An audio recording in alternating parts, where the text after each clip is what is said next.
I'm Anthropomantic Fiend, and I do horror-related things on the internet. And it's probably been a hot minute since you've seen my last video. That was last month, roughly at the beginning of last month. So Happy New Year, Happy 2024.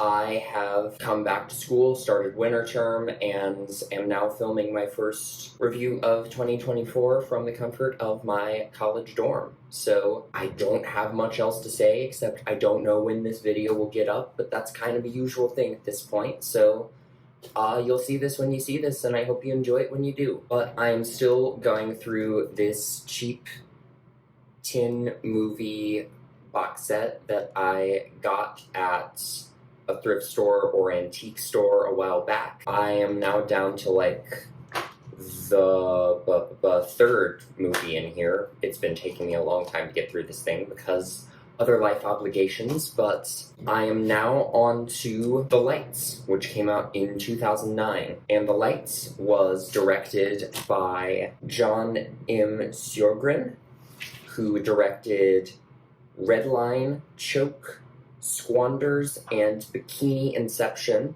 It was written by Bonnie Orr, who wrote Secret at Arrow Lake and Corruption, and was a contributing writer on Inspector Mom. And it stars Joe Estevez, who is Martin Sheen's brother, and he was in Beach Babes from Beyond, Roller Gator, Soul Taker, and Axe Giant, The Wrath of Paul Bunyan, which I believe has a soundtrack by Midnight Syndicate. That's the only reason I've heard of it. Elizabeth Jauregui, who I could not find any other credits for. Carey Wallum, who was a stuntman in movies including The Crow, and was an actor in The Black Crystal, Outrage Born in Terror, Upon a Midnight Clear, and Playing with Dolls Bloodlust. And it stars Kathy Barron, who was in Fear Bay, Murder Syndicate, The Eyes, and It Happened One Valentine's. And this film starts by establishing a man who discovers that his wife has been seeing another man and subsequently kills her by hitting her over the head with a hammer. And after that cold open,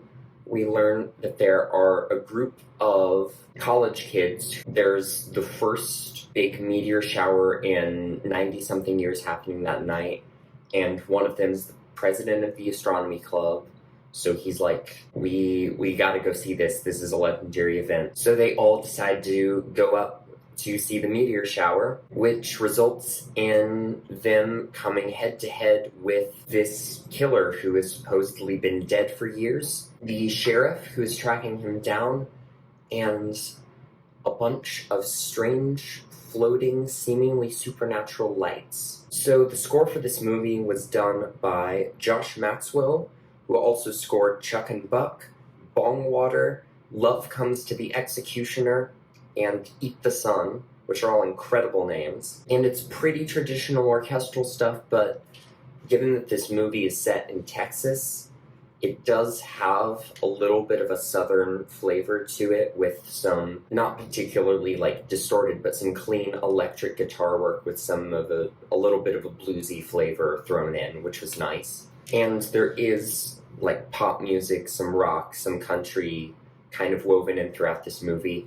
Some might say it gets overused because early on in the movie there's like a bunch of different songs used back to back, but I found it all just added to this really like nice vibe that I got sucked into and appreciated, so I didn't mind it at all, frankly.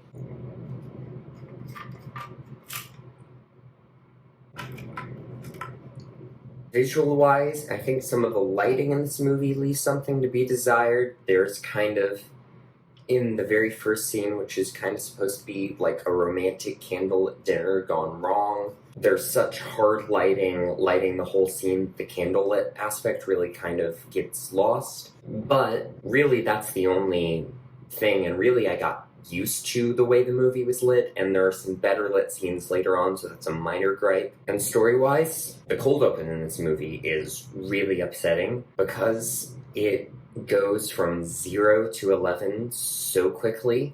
It goes from the wife just being like, I've been seeing another man, I wanted to tell you, I feel bad. And really it's this guy, Jack, who goes from 0 to 11. because he's immediately interrogating her and, like, kills her at the end of the scene. I don't know if that's, like, I think the movie has decided that that is really the inciting incident for where he loses it, but, like, Jesus Christ.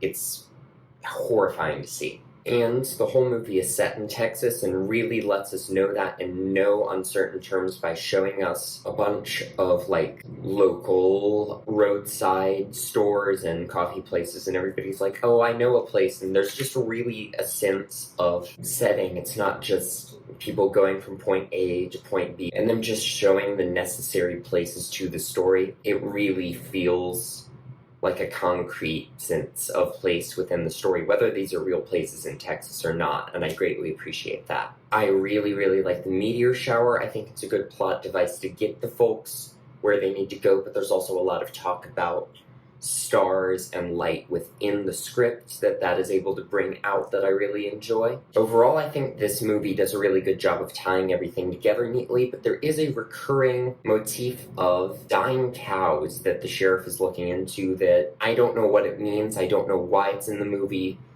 but it is definitely, they make a point to really include it, so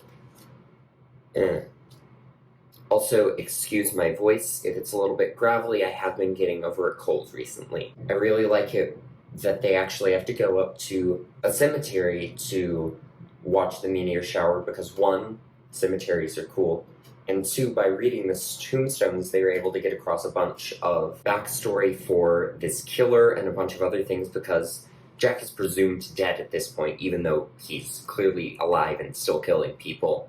To the audience's knowledge, nobody else knows that. So we get to learn a lot about him and who he's killed and all of that past via the tombstones. Because they start kind of talking about ghosty stuff there, I was like, wait, is there a supernatural element? And then I was like, nah, it's still just a straight up serial killer movie where they're going to be tracked down by this guy. And then I was like, oh, we're really getting them to slow down and really enjoy this depiction of the meteor shower, and then these strange colorful lights appear, and I'm like, no way, that's what the lights are? And there's like speculation that they're the ghosts of past people or they're aliens, and there's kind of these science fiction and supernatural elements all wound up in it.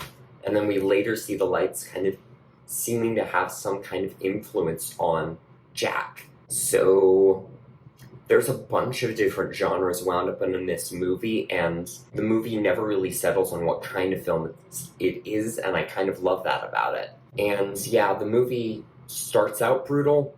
It's kind of quiet with little moments in the middle where a person or a group of people will go to Jack's house and he'll hit him over the head with a hammer and kill them, that are kind of brutal. Then at the end of this movie, things get wild.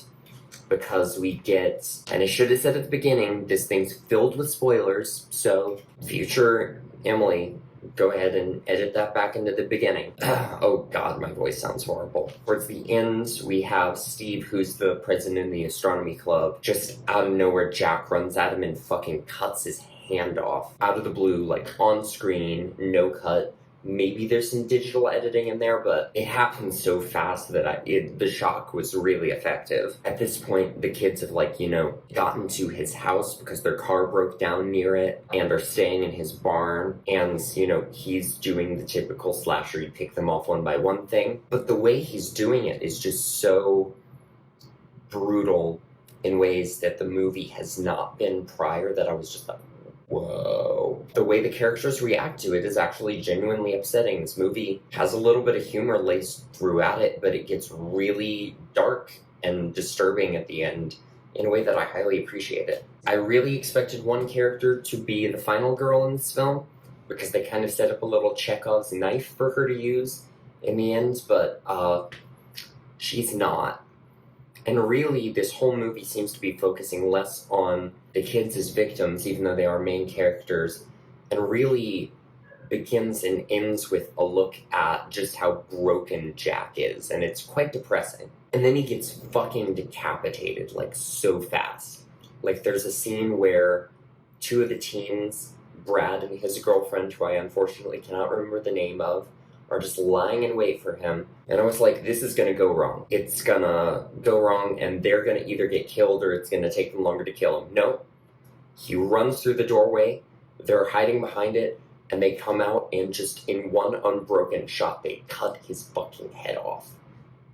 And it really threw me for a loop, and it was quite shocking. And I appreciate that. And then at the very end, while the police are investigating the scene, we get a final shot that is a close-up on his head, and the eyes are open, and they are still blinking and moving.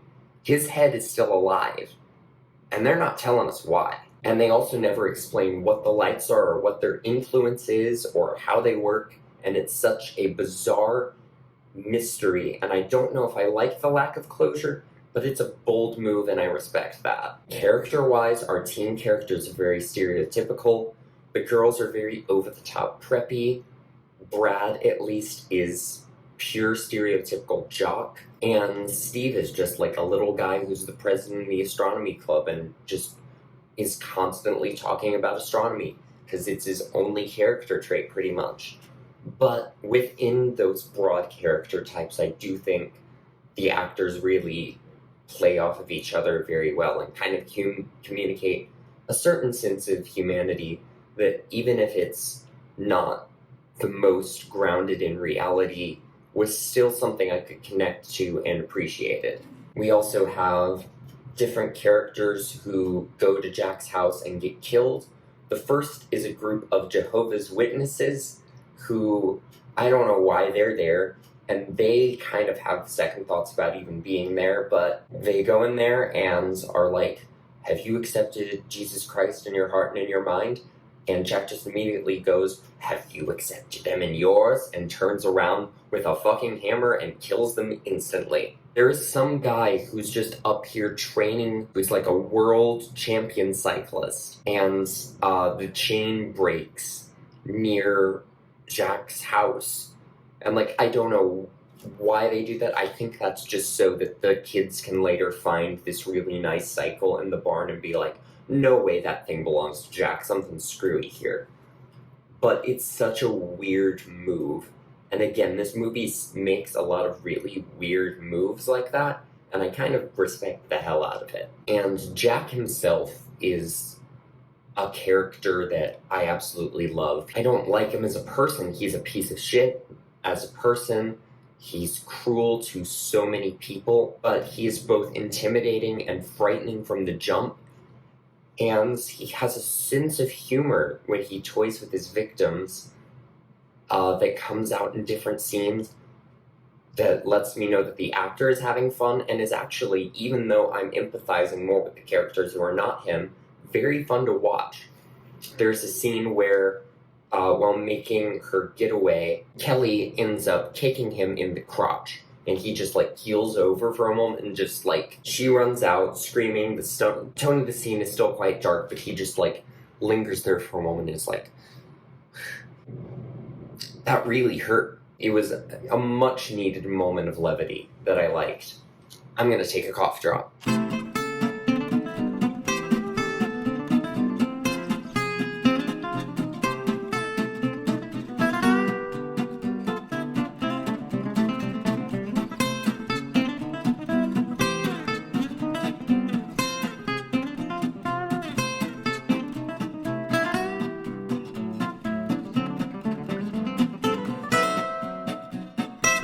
This could take a little while, so bear with me. Most of this is probably getting edited out, but some of it might not be. We'll just see.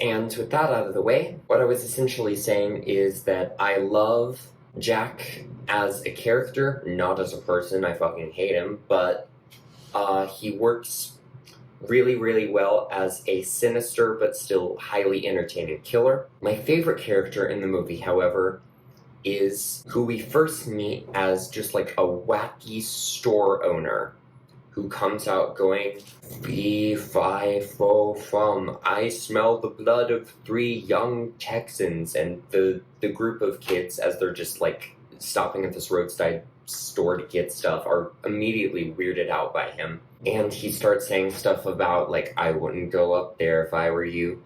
I just constantly hear weird things about stuff going on up at that house, and he kind of has this very Harbinger, Crazy Ralph vibe to him, but he's a really fun, over-the-top character, and I liked him. At first, I was getting vibes of, like, Grandpa from the Texas Chainsaw movies, because he has a friend who, like, comes into the store with a knife covered in blood, and he's like, I killed it out back. What should I do with it?" And the store owner says something to him casually, and then the guy walks away and he's like, "It's just deer, don't worry." And I was like, I don't think that's deer. But apparently it was just deer, because it never figures into the story again. Unless this guy, for whatever reason, just also has a killing business on the side, which wouldn't really gel with the rest of his character. So I kind of suspected him at first, and I think we're supposed to. But then after the kids leave, he's like, "Well, best get back to my main job." And he pulls out a big hat and a sheriff's badge. He's the sheriff.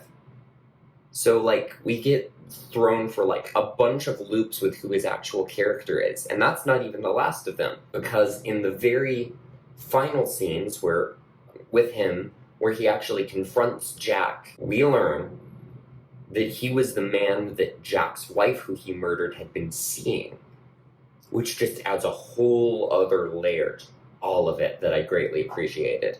So, like, I constantly love the different reveals with his character, as well as just how entertainingly he's played, because, like, he's clearly just a very small town sheriff, because, like, he keeps calling back to someone who's working with in his office, and he's like, "You got that?" And she's like, "10 4, and he's like, "You don't have to use any of that fancy communications lingo, it's just you and me in the office," and she's like, "Roger," and then hangs up. And I love those little bits of banter in the movie. Pivoting back to Jack for a moment, I do like that he is a cat person. He cuts off Steve's hand and chops up the fingers and is, like, dangling them in front of his cat to sniff and potentially eat. He talks to his cat, and then he and Kelly have a little conversation about Mysteries Unsolved, because apparently it's a show he watches too. And I thought that was really funny. And we also get a great little scene when they're actually watching the meteor shower, where Steve essentially starts seducing Kelly with astronomy facts. And that's the best way I can say it. You really just have to see the movie to believe it. And then effects-wise, we get to see the stars and the recurring titular lights, which both look pretty good. They're clearly not particularly realistic, but the way they move in kind of just works in a kind of low-budget, almost made-for-TV looking way that I could vibe with, and the blood and the decapitations look pretty good as well. There are, however, 2 moments of birds in this movie, one being some kind of bird that I can't remember in the middle of the road, the other being an owl that they find in the barn, both of which freak out Brad's girlfriend, who I'm so sorry, cannot remember the name of, because, like, she's been freaked out ever since she watched the birds as a kid. But they both look weirdly photoshopped in and maybe a little bit CGI, and I don't know why. But they look off somehow. So I don't know what was going on with the effects there, but it looks weird. And really, that's all I have to say about this movie. So, in conclusion, this is actually my favorite movie from this box set that I've seen thus far. It is far from perfect in a lot of ways, but it makes a lot of really bold choices. I think on the whole the plot is very cohesive. I was engaged with the characters, and I think it's a weird little movie that I read some Letterboxd reviews for it, and they were all like, this is a basic low-budget slasher. And one, when you're watching low-budget movies, you have to judge them by different standards than, like, Hollywood films. 2, I think this movie makes a lot of really interesting choices that aren't the by-the-number slasher things. Do they always work? Absolutely not. But I think it's an interesting enough and a daring enough weird little movie that it has an identity of its own, and I think is worth checking out. Whether you find it on this box set or out there somewhere in the void of the streaming world, I would say look into watching The Lights. It's far from a perfect film, but it's an interesting little late 2000s, 2009 horror movie, thriller movie, something or other that is worth checking out. That is my review of The Lights. Thank you for watching my video, and hopefully I will see you in another one. Bye! Ugh, my voice. Bye!